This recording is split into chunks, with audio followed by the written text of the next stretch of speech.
Welcome to Black Belt Selling with Stephanie and Anna Scheller. I'm Anna. And I'm Stephanie. We are a mother-daughter team who are passionate about helping you grow your business through sales training and coaching. On Black Belt Selling, we bring amazing guests like the one we have with us today, as well as bring you content to help you learn the tools and tricks of the trade so that you don't have to be intimidated, but rather you can move forward with confidence in your sales conversations. Now, you can join us and learn more about us by going to our Facebook group. So go to facebook.com/groups/Black Belt Selling. There we post motivational content. We post our blog posts, and most importantly, you will hear when our recordings go live on SoundCloud, because you definitely want to be listening to what we bring to you to help you grow. So make sure you go to facebook.com/groups/Black Belt Selling. Now, today we have a friend with us. Rick Cooper is no stranger to Black Belt Selling. As a matter of fact, a lot of the format that we use in Black Belt Selling is something that Rick encouraged us to do. So, Rick, welcome to Black Belt Selling. Thank you so much, Anna and Stephanie. Glad to be here on the show. Now, for those of you who don't know Rick, Rick is an online marketing and social media trainer. He's the author of 5 books, including Seize Your Opportunities, Marketing Magic, and Extreme Excellence. He's also the founder of Social Media Outcomes, and you can find him at socialmediaoutcomes.com. He works with small business owners who want to generate more leads and earn more sales online. But specifically, Rick works with speakers in particular. Now, everything we're going to be sharing today is going to be applicable to anybody, because the bottom line is the topic for today is an important topic for anyone who wants to grow their presence on social media and get more leads. So, Rick, welcome again to Black Belt Selling. Thanks so much. I'm excited to share information with folks today that will help them to get into action to attract new clients and convert that into business. So, I love this topic particularly because I think, everything we talk about here on Black Belt Selling is about being a black belt. That means, black belt is when it goes into the nuances and the things that actually make stuff effective, right? So when we went for our black belt, when Anna and I went for our black belt test, we basically, your black belt training is just perfecting the same stuff you've been learning. And all of a sudden you're finding out, oh, my forward stance doesn't work. Oh, my block doesn't work. Oh, my this block, oh, my kick. And you're perfecting all of it. And I kind of look at this like this is something that maybe some people are doing, but I'm looking forward to you sharing with us how we can use live streaming or live videos to perfect them and actually make them effective. Because I think a lot of people are using them ineffectively. Yeah, absolutely. Live streaming video is important because this is where marketing is going. People love to communicate through online social networks, and video gives a way for people to be entertained and educated. So, and it's as simple as somebody might be scrolling through Facebook and then seeing you live streaming and then just click and start watching you. So it's not that people are going to watch it like they do TV programs where they're watching from start to end. They might just pop in for a few minutes, but it builds that know, like, and trust factor that helps to build trust and rapport and leads people to the next step in working with you. Absolutely. And I have used live stream. As a matter of fact, it was live stream video through Periscope, which was a Twitter platform, which is now, I think, belongs to Twitter anyway. But it was through live streaming that I was able to build a lot of rapport with people in Ireland, and ultimately ended up getting invited over there to speak and got a few customers out of it to boot. So live streaming is a very powerful, powerful tool. But, for those of our listeners who might be new to it, Rick, maybe you can explain it a little bit better, what exactly live streaming video is. Yeah, absolutely. Live streaming video is different from pre-recorded video, which is what we're traditionally used to, where you're recording a video and then uploading it to YouTube, and then people would watch it directly on YouTube. In the case of live streaming video, you are live. People are watching you directly, and it also creates an opportunity, as you mentioned, for engagement. People can type in comments. In some cases, like with Periscope, they can tap on the screen and create hearts. It gives an opportunity for you to get some feedback from the audience. And that's one of the things that makes live streaming videos so exciting versus just recording a video and putting it up online and not really knowing what happens, because there's an actual interaction with people, and that interaction actually changes the nature of the conversation and what you're communicating. I think so. My thought's this, right? So I think when you're doing live streaming, you can go a lot longer on your videos than you can necessarily if you're just like recording, right? If we do a 1-hour webinar, it's not nearly as engaging or interesting. People sit, they watch chunk, they leave, they watch chunk, they leave. But when you're live streaming, you get people who actually actively engage with you. And you can actually have a fun hour-long video that is interesting and changes because of that dynamic of being live.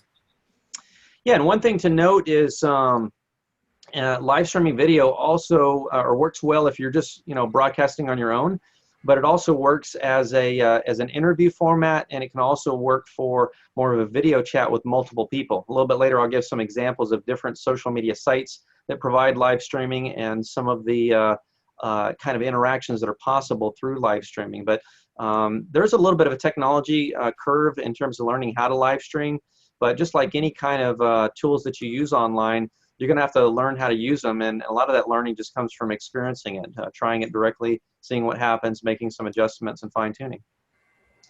Well, let's dive into what some of those platforms are, because I remember when Periscope first came out, it was like the biggest, the greatest, and it was pretty new. It was affiliated with Twitter. And then all of a sudden, it was like pop, pop, pop, pop, pop. There's just became all of these opportunities to do live streaming. So what are some of the ones that are available now? Well, one of the ones that's getting the most attention right now is Facebook Live. And like with most things, once Facebook gets into a particular market, they tend to dominate it. But as you mentioned, Periscope started a couple years ago, back in about 2014, 2015. It came out just after Meerkat, which actually is no longer available. They shut down last year and actually launched another app called House Party, which is more of a video chat app aimed at teenagers. Live streaming video has actually been out on the internet for a lot longer than that. I worked many years ago for Laurel Langmeyer, the Millionaire Maker, and she was using Ustream Live to broadcast online. So their live streaming video has been available where you could broadcast.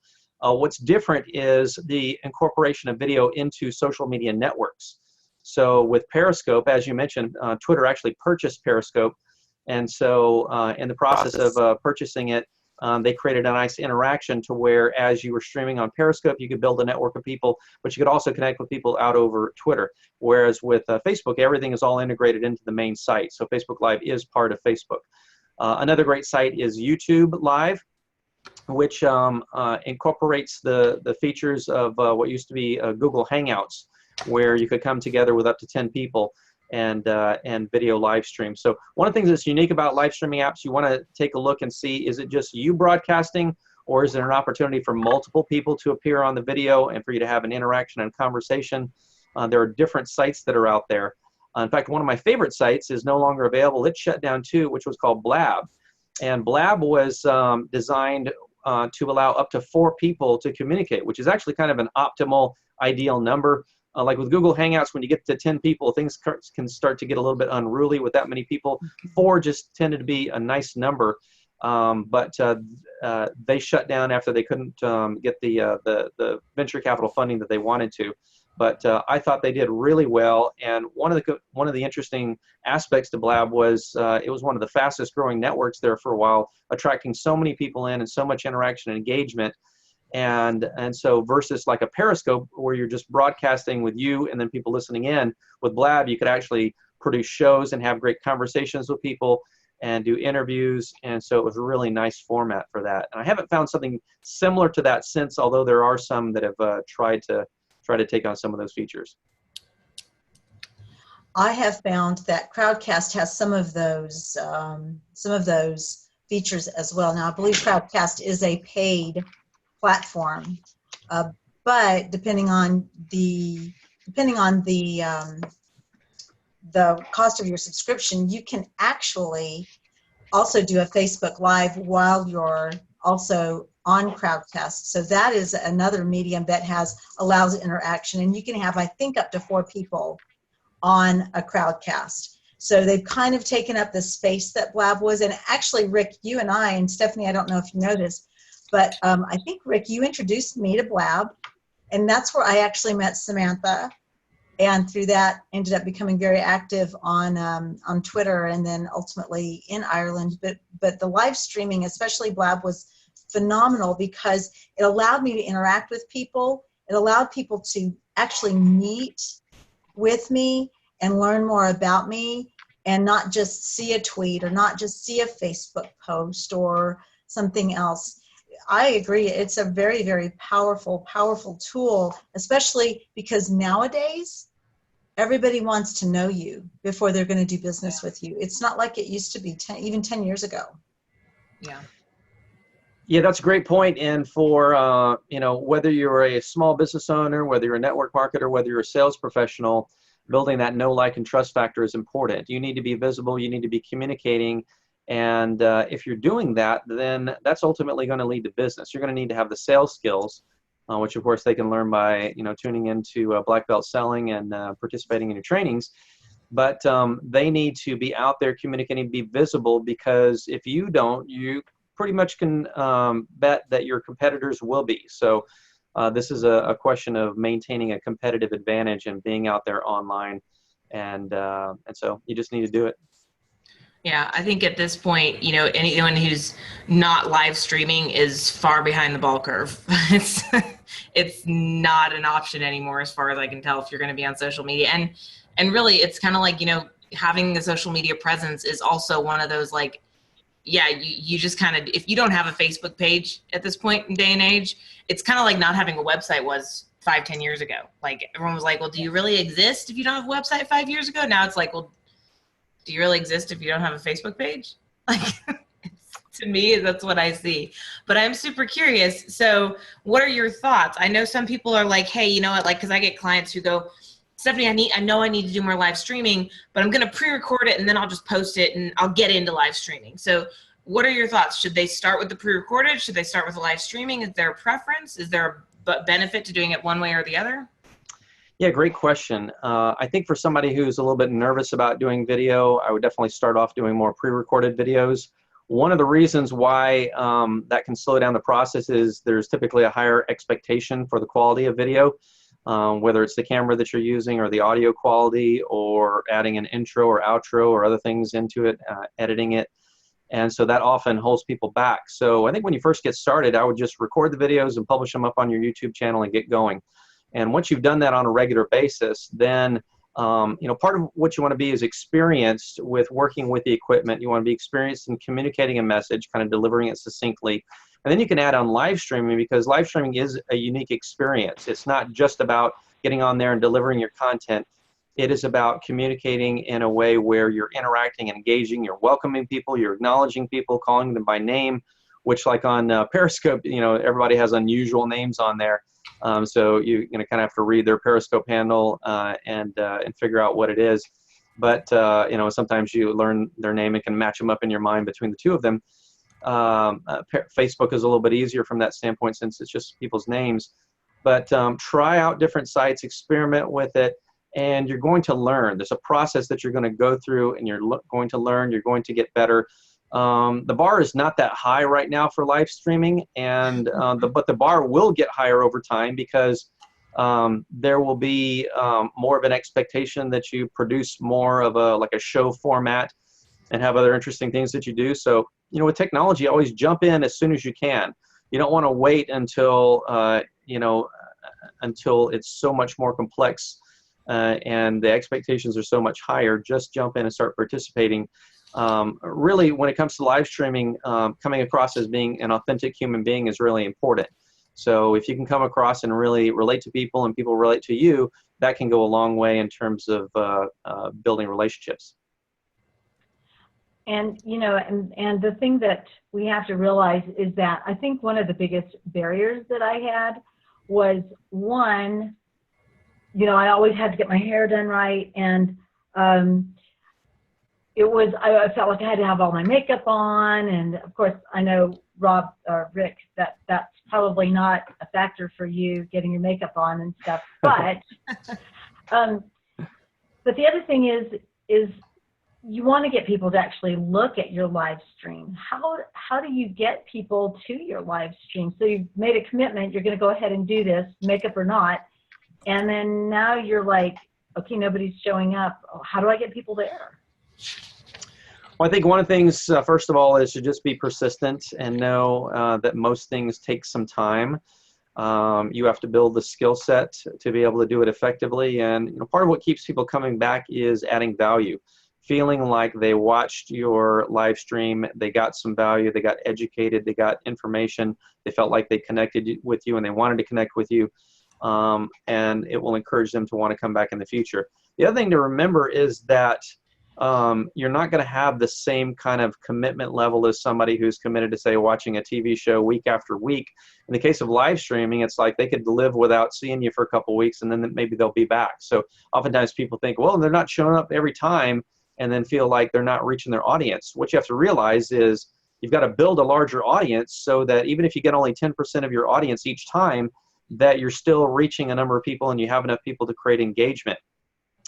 The other thing is just broadcasting on a frequent basis, coming up with a schedule, broadcasting at the same day and time of week, for instance, can be helpful because it helps to build anticipation. It helps with your marketing of your live streams, and I would recommend that you market a live stream just like you market a teleseminar or a webinar. You need to communicate in advance and let people know it's coming up, both on social media and on email and other methods. And but just knowing that you're always going to be broadcasting, say at Monday at 5 p.m., people are going to put that on their calendar. They're going to remember it. They're going to come back out and check in, even if for a brief period of time. Sometimes people just want to pop in and be part of the crowd, and then they'll disappear. So it's a different kind of experience. But the more that you broadcast, the more value that you add, the more of an audience that you'll build over time. So then I guess, I know I'm skipping around a little bit, but then how often would you recommend live streaming? Is this something people should do daily? Should they do it weekly? You said consistently, but what's the optimal? And I know everyone always goes, well, it's live stream as often as you get, right? But what's the optimal? Like, how often should they really be doing this? When I first started live streaming on Periscope, I took on a challenge. I made up the challenge to broadcast 100 days in a row. So every day for 100 days, I broadcast on Periscope. And so what I had to do was in my marketing, I'm typically pretty systematic and methodical. So I came up with a topic for each day of the week, 7 days a week, Monday through Sunday. And then I brainstormed a number of different topics on each one of those main topics. And so I literally had like 3 months of content laid out in advance as I started broadcasting. For most people, that's probably overkill. Again, it kind of depends on what it is that you're going to communicate. Many of my clients are coaches, speakers, trainers, and consultants. They're typically people who have a message they want to share with the world. If you're selling, some kind of a product, maybe it's a consumer product, maybe it's health and beauty aids, maybe you're in a B2B market and selling technology services, daily is probably going to be too much. So once a week could be a good time frame to start, or maybe 2 or 3 times a week. But I would schedule that. You could even consider doing a couple different shows. I think, Anna, when you were broadcasting, you actually had, at one point, you had 2 different shows. One was focused on sales, and then one was more of a biblical show, right? Yes, it was. Exactly. Mm-hmm. Yeah, so that can be good too, is kind of have 2 different brands or 2 different shows that you have, and then you're broadcasting each one of those. So it gives you the practice, it kind of gives you frequency, and it also allows you to build different audiences. And you were touching on content. So that's probably one of the biggest challenges, I think. One of the things that I found, and maybe you saw this, and I think it's still out there, although it's not as much as when like Periscope first came out, or Blab, but it used to be that you would get on and these people would go on for like 40 minutes, and all they were talking about was, something they were ranting. It could have been a big rant, or it could have been they just were talking just to talk. I mean, sometimes we got that sense. But if you're really going to use this for business, you really need to have a focus, and you need content. How do you recommend people create that content? Well, it's a very similar process to if you're writing blog posts or if you're writing articles. I would start with kind of a core message. I'd have a title and a topic, and then I would come up with something like 3 or maybe 5 main ideas that you want to cover. And yes, a lot of people that are just out there live streaming, they don't necessarily have a business. They don't have a topic or a focus. They're just talking. So there's a whole range of information that's out there. In fact, that's one of the things that probably drives away some people is they don't necessarily know what they're going to get when they tune into a live stream. That's one of the reasons why if people don't like what they're hearing, they will just tune out and drop off. Other people will just kind of surf from one topic to the next, visiting one person to the next, and then they might come back. So maybe they hit 5 to 10 broadcasts, and then they say, well, I want to go back and see Rick's broadcast, and they'll come back and watch me versus somebody else. So you'll get that where people kind of come and go and interact that way. And that's another important aspect when it comes to live streaming that we can talk about in a couple minutes is the networking aspect of it. But at least as far as content, I would come up with that particular information that you want to share. You can script it out, although I don't recommend reading a script. It is a good idea to work from an outline of notes and then refer to it.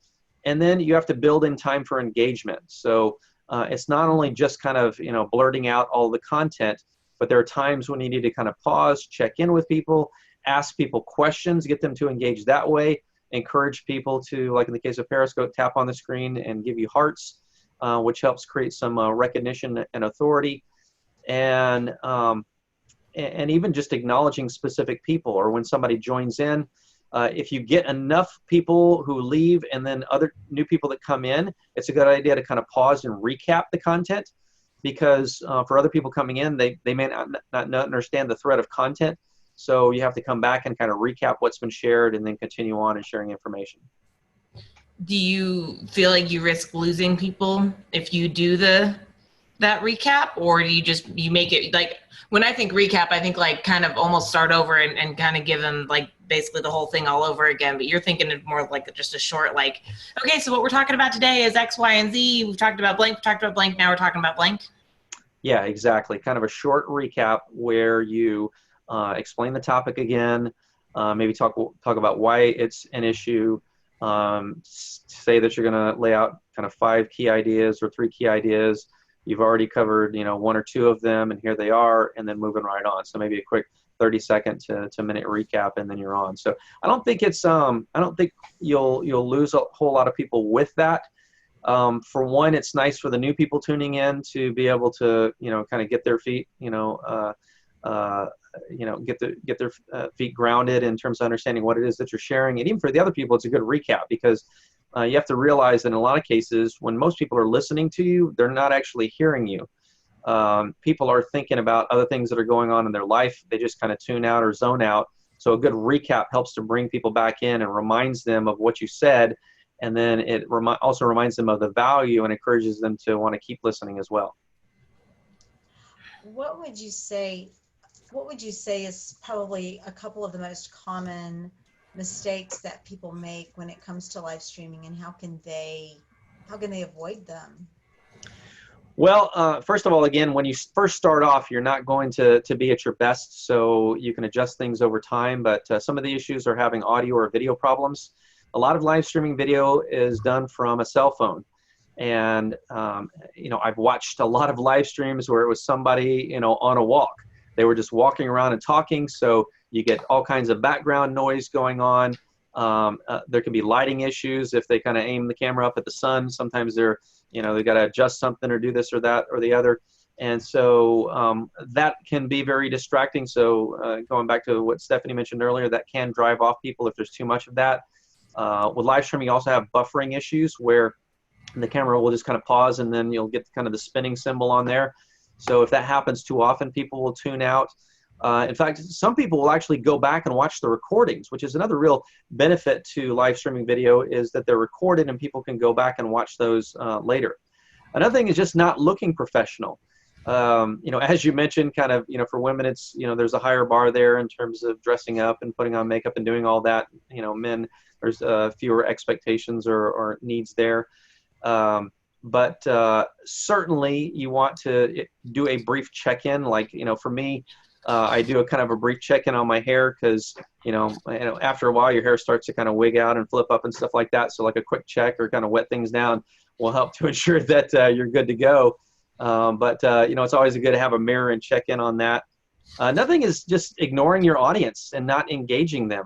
For a lot of people that do live streaming, it's kind of like trying to walk and chew gum at the same time. They find it kind of confusing to have to be able to communicate and engage with their audience at the same time as they're communicating. But you just need to develop that skill set, because that's part of what keeps people coming back, is acknowledging people, checking in, having a conversation. There's almost like a networking aspect to live streaming, which again, we can talk about that in a moment here as we're wrapping up. And then I think another key component is not following up. You need to make sure that you are reaching out and following up. And of course, there's really no excuse these days because we have Facebook, Twitter, LinkedIn, YouTube, Pinterest, LinkedIn, all these different sites where you can connect and follow up with people. So you really need to reach out and acknowledge them, thank them for joining in, and encourage them to come back in the future. Which again, if you have a specific date and time that you do your show, do your broadcast, then you can say, I'd love to see you back here next Monday at 7 p.m. or whatever it is. This kind of turns all of us into a TV producer, doesn't it? Just like all of a sudden, every single one of us has the potential to be that TV producer, to be putting on a show, right? You keep referencing it as a show. I think sometimes they forget that it's a show. It's your chance to put on it's entertaining for people, but it is engaging, which is where I think improv, and this is totally random, right? But where I think improv takes off so well is it engages the audience, even though it's, not necessarily predictable or scripted. And I think that's a great way to look at live streaming. Think of it as improv. I don't know. What do you think? Maybe I'm totally off the mark. Yeah, I think improv definitely helps, because you never know what's going to come at you, especially if you get a really large group of people and they're engaging with you. There can be some off-the-wall things. So you have to kind of roll with the punches when that happens. I think, yes, it is like producing a show. It's like being the producer of your show.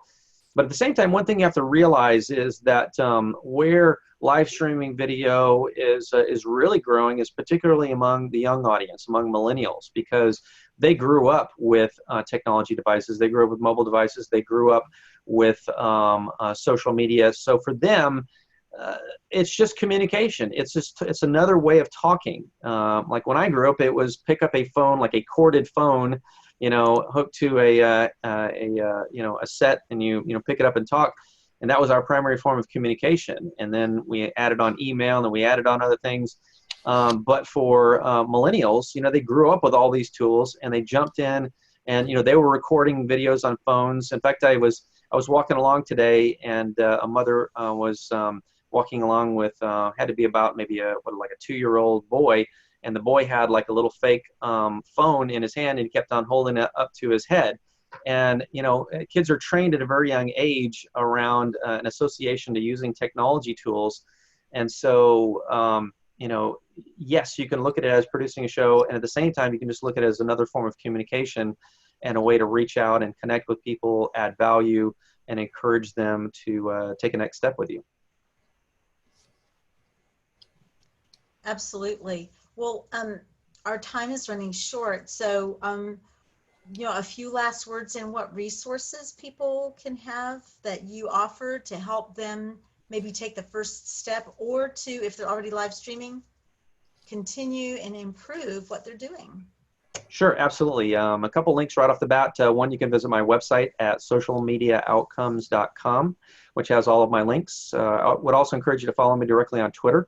Go to twitter.com/Rick Cooper and click on the follow button. And I've got a free resource for you, which is a live stream video planning template. Live stream video planning template. And you can request that by emailing me at rick@socialmediaoutcomes.com, rick@socialmediaoutcomes.com, and then just put in live stream video planning template or something like that, and then I'll email it out to you. I would also, just to share another tip with you, I talked a little bit about the importance of networking and utilizing that on live stream video. A lot of people do like the opportunity to connect with people and meet new people through live stream video. So in addition to just you being the presenter sharing information, people are there to meet you, but they're also there to meet other people. In fact, some of the most popular live stream videos on Periscope are where people host like a party where you come in and you can kind of just tell about your business, and then the host will read that information out. And that can be kind of fun because it creates some networking opportunities. They can ask questions, you can tell about your business, and it's really all focused about the audience and not just about the presenter. So don't dismiss the networking opportunities that you can create in a live stream video, and for you to provide an environment where other people can network, connect, and have a conversation together. And if you have a really good audience of people, they will just do that automatically and naturally. But it's important to understand what your role as the presenter is to be able to help facilitate that. Nice. Yeah, I remember when we would do the scope trains. That would be fun to do in USA Biz Party. Think about that. Yeah, I was thinking like that's a cool idea, because you think about it, right? You see someone post out there, hey, post your business below, and you see those threads just like blow up. I imagine having something like that happen for live streaming would just, even more so, because they get the instant gratification of getting called out in the recognitions. That's a really good idea. Well, yeah, and one value of that is the more engagement that you get on a live stream video, the more opportunity it is for other people to see it, because that video is part of your feed, and popular videos will continue to stay out in the news feed, for instance, on Facebook, for other people to come in and watch those. So if you have a really good interaction, if you create a lot of engagement, then that video is going to stay out there in the news feed for other people to go and watch it, for probably a couple of days. So that can be an excellent strategy, is to have a specific goal for some of your broadcasts of creating a lot of engagement, and to see what comes out of that. That's such an awesomer way to leverage, right? Because you go to a networking event, you go for, an hour, 2 hours, and then it's basically done. You do this online, it can be recirculated so your 2 hour or 1 hour, not even an hour investment suddenly brings you 24 to 48 hours of return. So I love that idea as a time management tip too. I want to encourage our listeners, if you are out there, having a live stream template, having your we're going to call them your prospects or your clients, because if they're coming on, they're buying from you, they're exchanging time for entertainment. So they are your clients, those people who are coming on your live stream, and it's important that you provide them something of value. So I would highly encourage you guys to go get that live stream template. That is Rick, RICK, at socialmediaoutcomes.com. You can also check out the website, like he said, socialmediaoutcomes.com, or follow him on Twitter at Rick Cooper. But I have a really easy way for you to get access to all of this. If you will go join us in the Facebook group at www.facebook.com/groups/Black Belt Selling, just like we talk about every single week here, you have an amazing opportunity to just go there, join the group. You never have to remember anything again, because we'll post everything there for you. I know, super exciting. I do want to thank you, Rick, for joining us again on the show. I think this is actually your third or fourth time with us, so it's always a pleasure to have you come back to bring a lot of value to the table. Thank you so much, Stephanie. It was great to be here today. Awesome. Well, for our listeners out there, I want you to think about, what are you doing this week to make it a great week? Because you have control of your life. You have control of your future. It is your opportunity to get out there, to learn, to grow, to expand. Don't just hit the target. Smash it to pieces. I'm Stephanie, here for Anna, encouraging you to go out there and make it a great week.